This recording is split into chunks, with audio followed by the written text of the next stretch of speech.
But this is Dr. Brandon Underwood, whom I had the pleasure of meeting in Lithuania.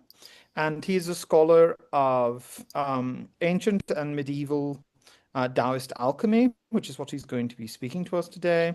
And as those of you who got to hear before, he's also a practitioner of Qigong. See, Mm. Japanese, it's literally part of the grammar to mispronounce Chinese. So I No, you feel got that very one right. You got secure. that one right. Uh, so I can't pronounce Chinese at all. I pronounce like Japanese, and it's really funny to hear native speakers say it. He's going to be introducing us to a fascinating topic tonight, and I'm super excited, as I know many of you are. And at the end, if you have any questions, if they're really pressing and you want to put them in the chat, that's fine. That way we can read them at the end. But okay, with that, Great. Thank you for having me. Let me get my my windows situated here. All right. Yeah, so like Dale said, my name's Brandon Underwood. I'm a senior lecturer at Vanderbilt University. I'm very excited to join y'all and chat about classical China.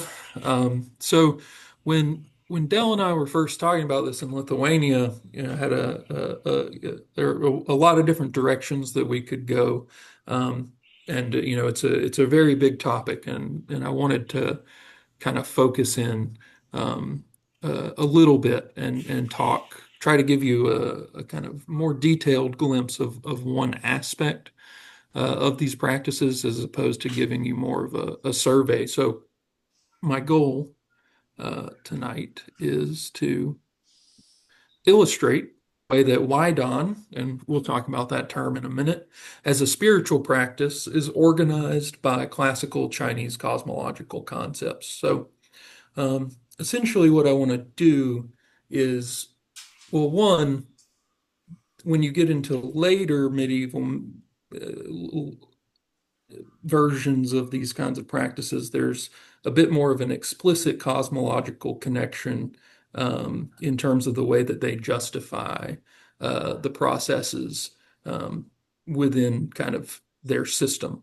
But instead, I want to focus on a slightly earlier practice, one that actually bridges um, the time period of kind of classical and post-classical Chinese thought, philosophy, history and look at the way that even before these kind of core classical cosmological concepts were actively integrated into their thinking about the mechanisms that these cosmological concepts were already kind of deeply structuring this particular form of alchemical practice. So I'm going to try to kind of go through the title backwards. So I want to start with putting us in history. What exactly do I mean when I say classical China? Well, here we have a couple of useful things, time and space.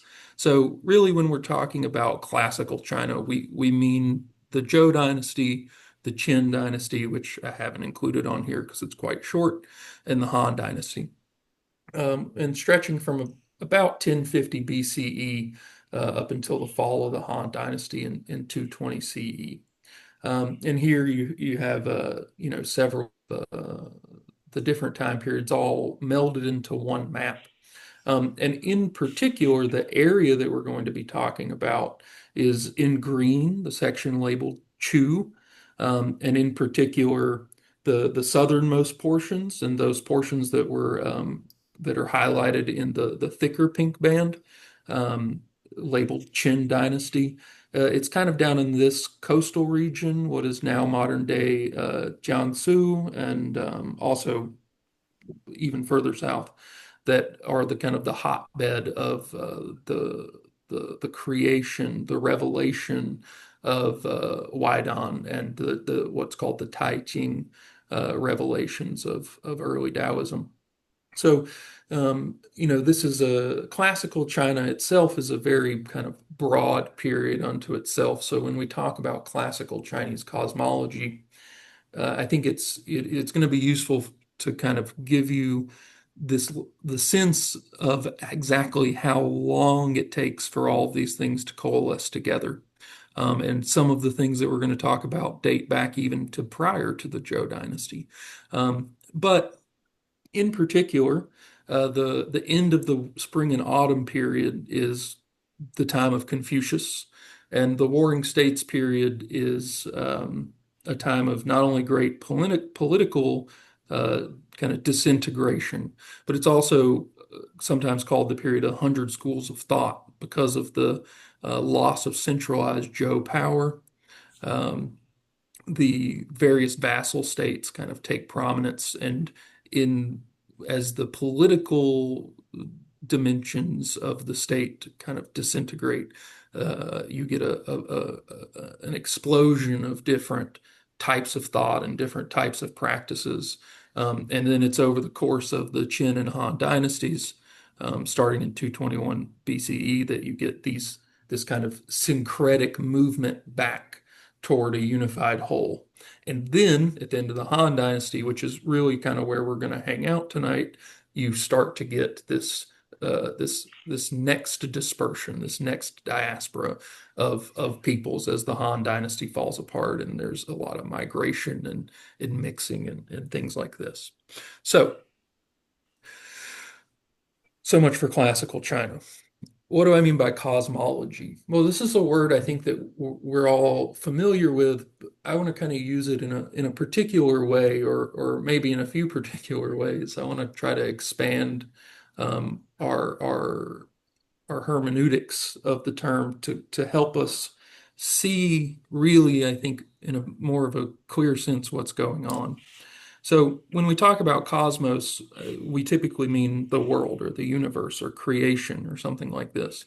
And this is a term that was really popularized in ancient Greece, primarily by Pythagoras, is the first person to use it in this kind of technical, um, philosophical sense, I guess. And then, of course, as goes Pythagoras, so goes Plato, right? So Plato and Aristotle pick it up as well. But prior to this, and in a more vernacular sense, cosmos means the arrangement or the order of the world, the order of something, um, or its adornment or its decoration. I think all these dimensions are really useful, but in particular, this idea of the order. And I think what we'll see, and this is true of Chinese thought, classical Chinese thought in general, um, is that it tends to be more verbal than it is nominal. It tends to be more concerned with processes and activities than essences and things. And so the order that things occur, the order that the natural world unveils itself in, this is the thing that we're trying to respond to with the wide-on practices.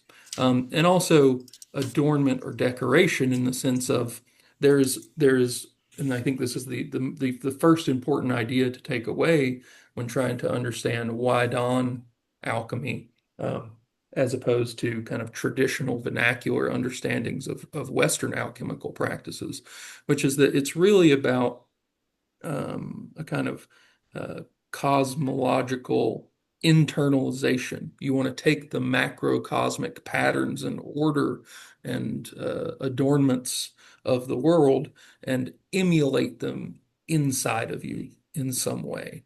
Um, and this is the basic vibe of later forms of what we would call internal alchemy as well. But uh, okay, so then ology, of course, the study of comes from logos, comes from, the word, what is thought, what is said, an account or an explanation, and it has its root in the verb lego, which is to speak or to arrange or to count or to reckon, right?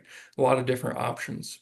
So I think that when we talk about classical Chinese cosmology, one important thing to kind of begin with is that we're not, of course, really talking about the way that the world is or was, but instead the what it is that they have to say about it. What are the discourses that surround these natural phenomena and how humans should interact with them and place themselves in relation to them.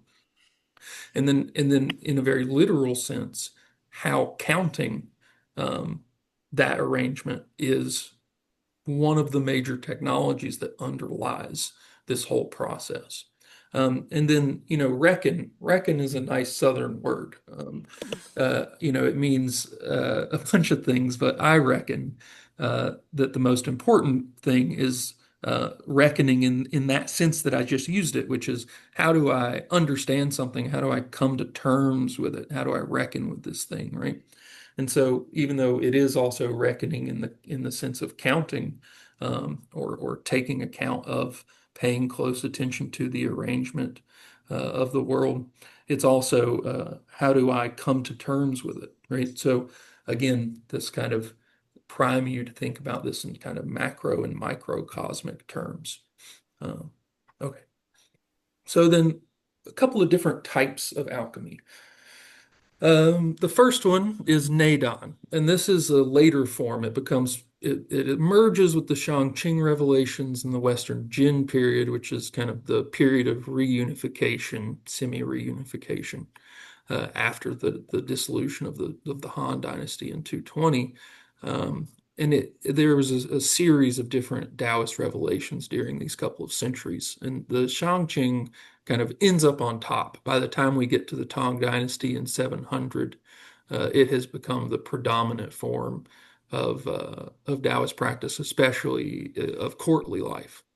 Um, it's heavily influenced by Buddhism, um, which is not a bad thing, of course, but Buddhism really shows up in the last kind of 100 years of the Han Dynasty, and really begins to compete quite vigorously in the religious marketplace, especially among the peasantry and the lower classes, which was also primarily the place that Taoism was getting a lot of its people from, right? And Nadon really moves Taoism in the direction of a more ascetic, individualistic, personalized practice. And even though it retains a lot of the terminology from earlier forms of external alchemy or Huaidong, it's really a form of visualization-based meditation in which the practitioner, um, you know, imagines, visualizes a variety of different uh, alchemical processes occurring in different parts of their body.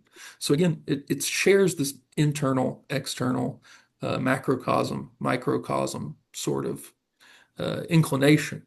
But it is, though it's kind of the most famous form of Chinese alchemy, I think it is also the later version. So instead, what I'm interested in sharing with you is a slightly, perhaps lesser known, and I think to some extent more easily misunderstood form of alchemy in China, which is Huaidon, or external alchemy. So I've cobbled together a working definition of what Huaidon might be, because it too is quite diverse. So, various magico-religious practices that combine both metallurgical and chemical processes with theurgic rituals into a systematic soteriological process. So, it's really this theurgic addition that sets Huaidon apart. You of course have a lot of advanced metallurgy going on in China from a very early period. And these sorts of practices, technologies were widely dispersed. So it's not really the chemical or the metallurgical dimensions of the practice that make it unique, but it is this kind of particular combination of these mm, chemical activities, metallurgical activities, in combination with these this kind of ritualistic theurgy. Um, and the picture here is allegedly, at least, a depiction of Gehong, a famous Jin dynasty circa 300 CE or so. Um, Huaidon practitioner who's also the source of some of our best information about those practices. The traditional hagiography of Huaidon has it going all the way back to the Warring States period with a man named Zhou Yan. And Zoyan is very famous, founded, or at least alleged to have founded the Yin Yang Jia, which was one of those diverse schools of intellectual activity in the Warring States period that I mentioned earlier. And it is in particular, as the name probably suggests to you, very deeply involved with the emergence of what would become the key concepts of correlative cosmology of the Han Dynasty, in particular, yin yang theory and wuxing theory, the five agents or five elements. Now, Zoyan he didn't create either of these systems of thought, but he is the person who seems to have, or at least is the person with credited having systematized them together in what will become a very foundational way for Chinese culture. Um, there is no good historical evidence for Zoyan's practicing of any kind of Huaidon alchemy. The None of the kind of very early pre-Han sources that we have for him attribute these behaviors. And it's not until much later, really in the post-Han hagiographies, including Ge Hong here's own description, right? And so it's a little bit dubious, but this is something that you will see.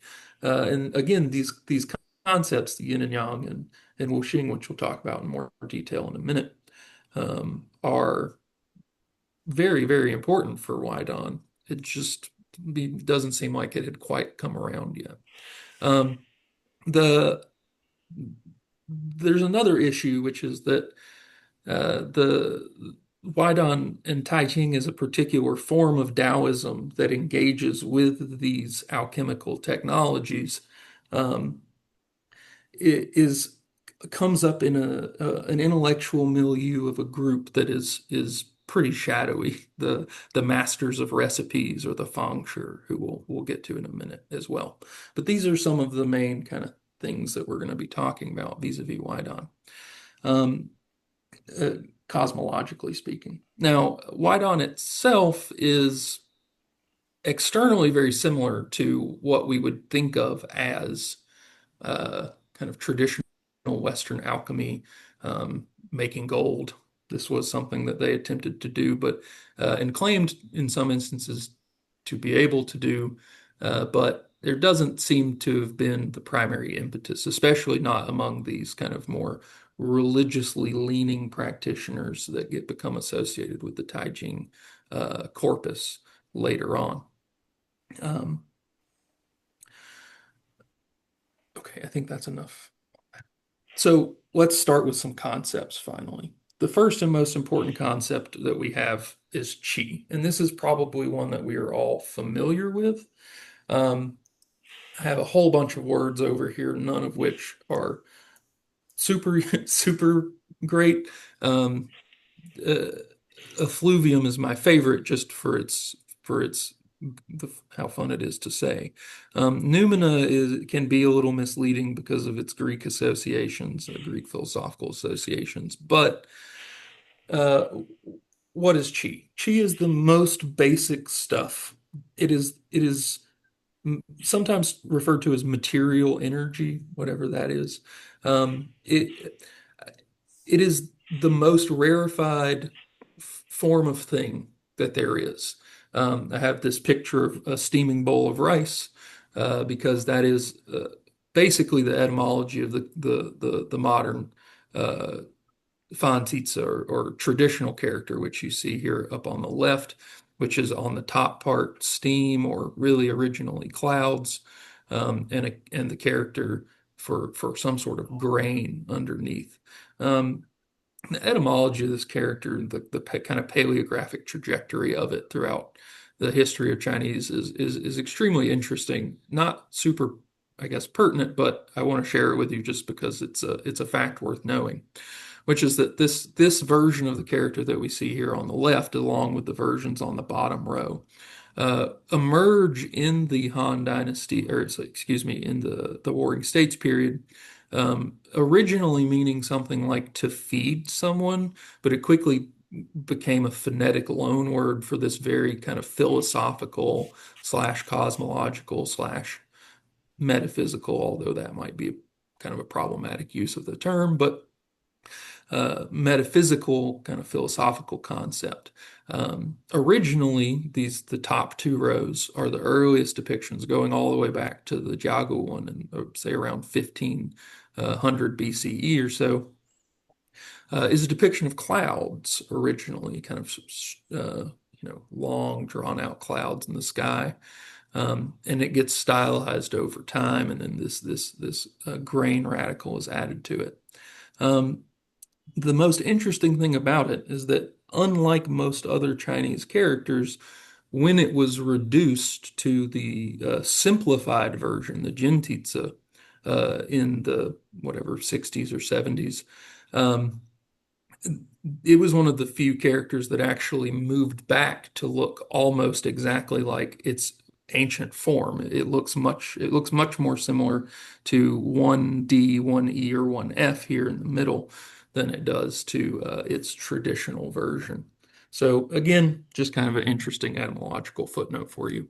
Um, the important thing about chi itself is that it's everywhere.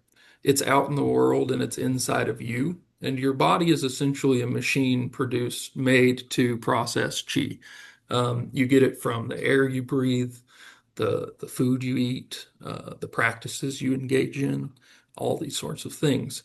So one of the really fundamental Taoist technologies, soteriological technologies, not just within the context of Huaidon alchemy, but in Taoist practice in general, is circulate the qi, usually in some particular prescribed way, in order to produce jing, which is kind of uh, quintessence, or I like to think of it as really goopy chi. It's chi that has coagulated down into a much more spiritually uh, uh, impressive form, I guess.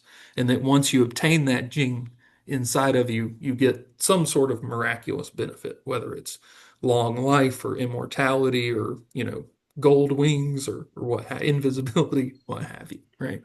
Um, so the issue of circulating, processing, and taking in and manipulating internally one's chi is part of the basic engine of this soteriological process.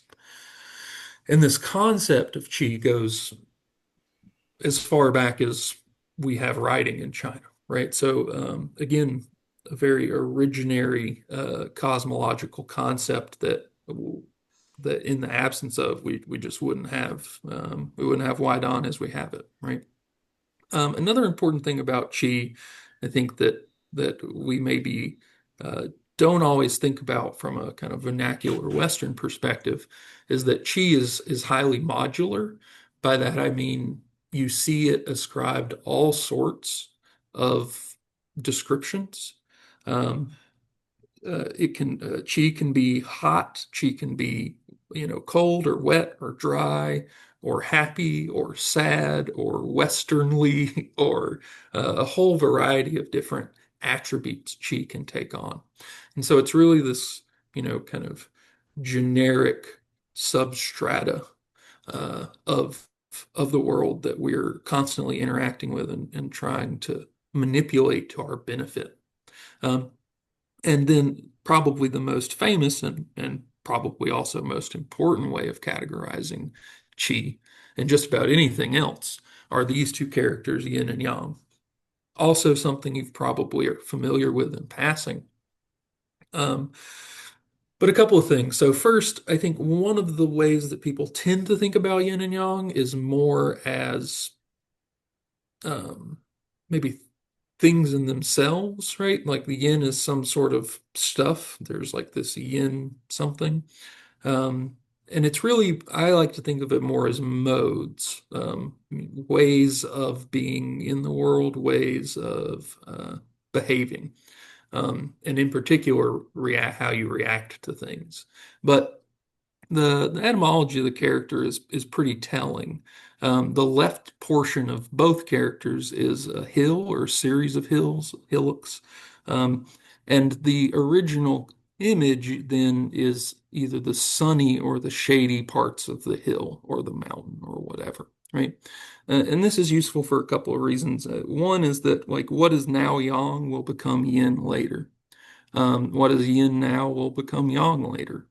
Um, and even more importantly, in this we see in the Taiji Tu, right? The yin yang symbol, that little extra dot of either yin or yang in the other is meant to remind us that yin contains within it nascent yang always, and yang always nascent yin.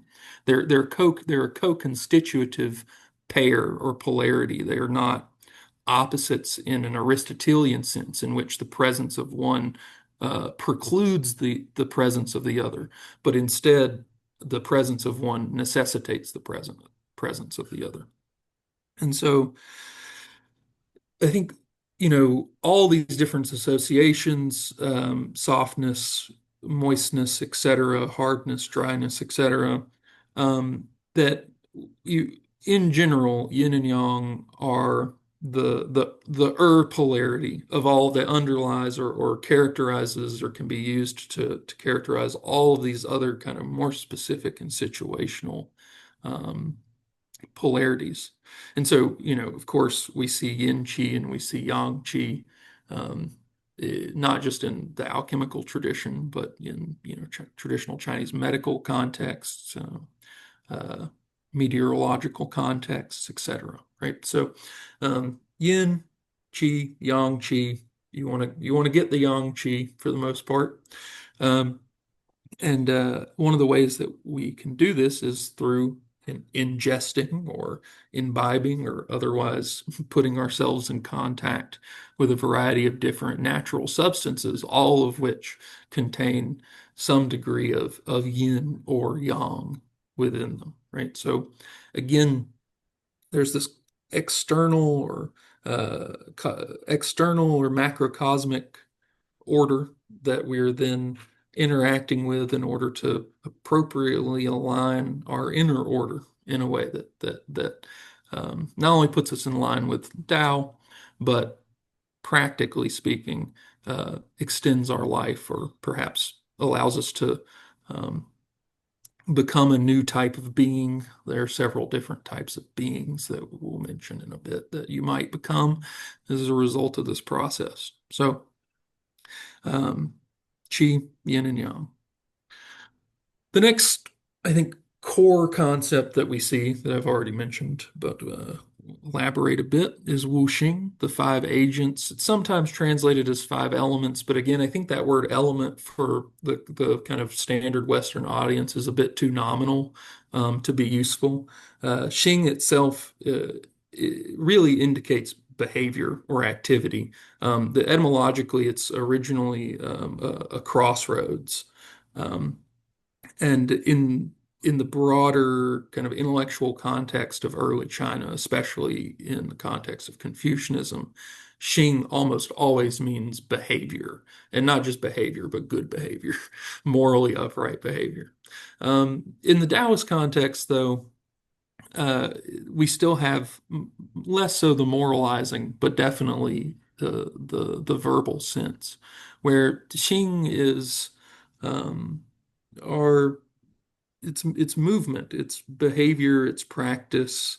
It's also again kind of reckoning with, navigating your way through the world. And here the cosmological dimension of the five Xing, the five agents, these are the five primary behaviors or five primary um, attributes that we might find spread throughout the world. And of course, they come with a particular set of relationships. There are more than these two, but these two will be of use to us in a bit. The first is this xiang sheng, the generative cycle, which is X gives birth to or begets Y. So metal gives rise to water, water to wood, etc. And then this conquering I like the word conquering. Ke is originally the original paleography of the character is a helmet and a cloak, signaling kind of a victorious warrior, right? So I think destructive oversells it a little bit, um, but conquering is a good way to think about it. So, and again, I don't know if I've used this specific Heideggerian terminology yet, but uh, I like to think of both yin and yang and wuxing as being more ontological than ontic. So I don't think that it's particularly useful for us to think about them making kind of uh, claims a la pre-Socratic Greek philosophy, Thales, everything is made out of water. It's not really what they're talking about. They're not saying that, maybe some of them are, but I don't think it's particularly useful to think about it in terms of everything is made out of these five things, but instead, these five things being very important natural resources are the five kind of present us with the five most fundamental kinds of um, ontological structures, right? Or again, onto being and ology, this kind of ordering or reckoning with, right? So uh, again, it's both yin and yang and the wuxing are these kind of I think ontological categories that allow them these practitioners to interpret, sort, and organize their world, systematize their practices, etc. And of course, both yin and yang and wuxing have astronomical significance. I don't remember. Let's not go there yet. The wuxing also refer to uh, the five traditional planets, right? The five planets that we can see with the naked eye: Mercury, Venus, Mars, Jupiter, and Saturn, and then of course the two luminaries, the sun and the moon.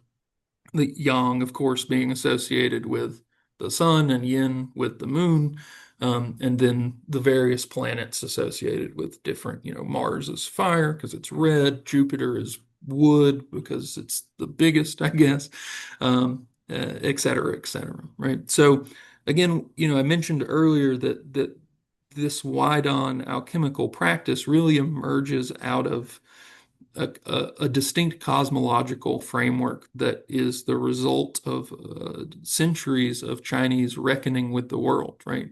Um, Astronomical observations, pharmacological practices, medical practices, all of these different ways of utilizing and manipulating the world that the practitioners lived in um, go into this framework that gets picked up and used, not to explain how the Wydon alchemy is working. That's not what they use it for, but they use it to structure the practice. When do I do a thing? Which types of things do I do it with? These sorts of questions, right? Okay, so um, I have a quote, a double quote, a meta quote, perhaps a quote from the Shurji, from a scholar named Fabrizio Pregadio. Um, so let me just read it and then I'll tell you some of the context. Li Xiaojun told the emperor, by making the offerings to the stove, one can summon the supernatural beings. If one summons them, cinnabar can be transmuted into gold. When gold has been produced and made into vessels for eating and drinking, one can prolong one's life. Thereupon, the emperor for the first time personally made offerings to the stove. He sent some Fang Shi to the sea to search for Peng Lai, for those like Master An Qi, and also occupied himself with the transmutation of cinnabar and other substances into gold. So this is the Shurji is a historical text. This is the earliest reference, clear reference that we have to practices that seem to be Wydon practices. The emperor in question here is Emperor Wu of Han, which puts us sometime in the Western Han, I believe. Is that right? Uh, and we see several of the elements here, right? We see the transmutation of cinnabar into gold. Although gold is not, when they talk about gold, they aren't usually particularly interested in making gold for monetary purposes. But what they mean is the color of the dan or the pill, or dan is also sometimes translated as elixir, that is produced through the process, which is usually gold in color. Um, but we see kind of the confluence of these two things, right? The metallurgical and chemical processes in conjunction, explicit conjunction with this kind of theurgic summoning ritual, right? The invocation of Cao Jun, or the kitchen god, or the god of the stove, who we'll mention a little bit more later. Uh, let's see. We're going to talk about this term feng shui in a second. Sorry. Uh, so the other thing that I want to mention here before we move on is this idea of prolonging one's life. And this gives us a good glimpse into where this particular vignette occurs in kind of the evolution of Taoist practice. We typically associate these sorts of practices with the attempt to become a Shin, or a Shinrin, or an immortal is usually how it's translated, although etymologically it's literally a mountain person, but that's, you went to the mountains to do these processes, so that's why they write it that way. Well, it's also for phonetic reasons, but at any rate, this idea of prolonging one's life is not exactly the same as becoming a Shin. There's a movement from the pre-Han period, which was these Fang Shui masters of methods that we'll talk about in just a second. They are experts in prolonging life, Yangsheng, rearing one's vitality, husbanding it, right? Seeing to its well-being, extending your life. But it's not until the later Han period that we really begin to see the emergence of this discourse on immortality and kind of transformation, or even possibly transcendence, although that term might be problematic, um, into other types of beings. That this is something that we see kind of come along later. So this is an interesting in-between point where we kind of have the practices, but they haven't yet become don't seem to have yet been fully co-opted into the pursuit of immortality as such. So then, who are the Fang Shui? What does this mention? He says he sent some Fang Shui to the sea to search for Peng Lai. Peng Lai is a mythical island that immortals and other cool deities hang out at. So that's what we're looking for, right? So the Fang Shui are this very amorphous group of people. Um, the word Fang means originally spaces. Uh, and I imagine, my assumption, I'm not sure that this is the case, but I think it probably originally refers to the directional aspect, the spatial aspect of the practices, since they are so astronomically driven.